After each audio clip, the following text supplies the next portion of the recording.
નમસ્કાર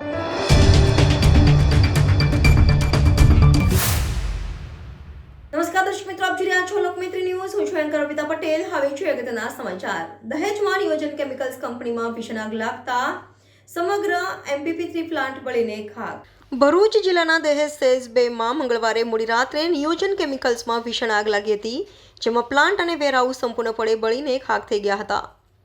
ભરૂચ જિલ્લાના દહેજ ઔદ્યોગિક વિસ્તારમાં આગની બીજી ઘટના સામે આવી છે. મંગળવારે રાત્રે લગભગ 12:30 વાગે દહેજ સેઝ 2માં સ્થિત નિયોજન કેમિકલ્સના 3 મિથાઇલ ફોસ્ફિનિકો પ્રોપિયોનિક એસિડના MPP3 પ્લાન્ટમાં અચાનક આગ લાગી ગઈ હતી.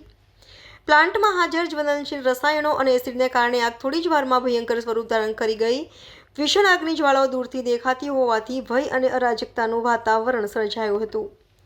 વિકરાળ આગ લાગવાની જાણ થતાં જ ભરૂચ જિલ્લાની ફાયર બ્રિગેડની ટીમો દહેજની અન્ય કંપનીઓના ફાયર ફાઇટરો સાથે ઘટના સ્થળે દોડી ગઈ હતી. દહેજ પોલીસ, જિલ્લા વહીવટીતંત્ર અને ઔદ્યોગિક ફાયર સેફટી અને હેલ્થ ટીમ પણ અસરગ્રસ્ત કંપનીઓમાં દોડી ગઈ હતી.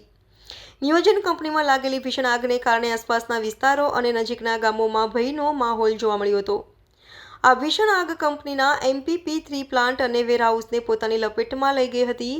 જિલ્લાના 16 ફાયર ફાઇટરો દ્વારા 5 થી 5:30 કલાકની મહેનત બાદ બુધવારે સવારે આગ પર કાબૂ મેળવવામાં આવ્યો હતો. ભરૂચ સ્થિત ઔદ્યોગિક સલામતી અને આરોગ્ય નિયામક મંડળના અધિકારી આશુતોષ મેરૈયાએ જણાવ્યું હતું કે આગ લાગી ત્યારે 128 કર્મચારીઓ ફરજ પર હતા. તે બધા કંપનીમાંથી સુરક્ષિત રીતે નીકળી ગયા હતા.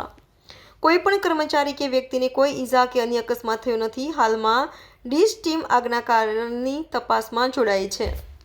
રિપોર્ટર ભરત મિસ્ત્રી, લોકમૈત્રી ન્યૂઝ, ભરૂચ. લોકમૈત્રી ન્યૂઝ સાથે જોડાયેલા રહેવા અમારા YouTube ચેનલને સબસ્ક્રાઇબ કરી ફેસબુક અને ઇન્સ્ટાગ્રામ પેજને લાઇક અને શેર કરો.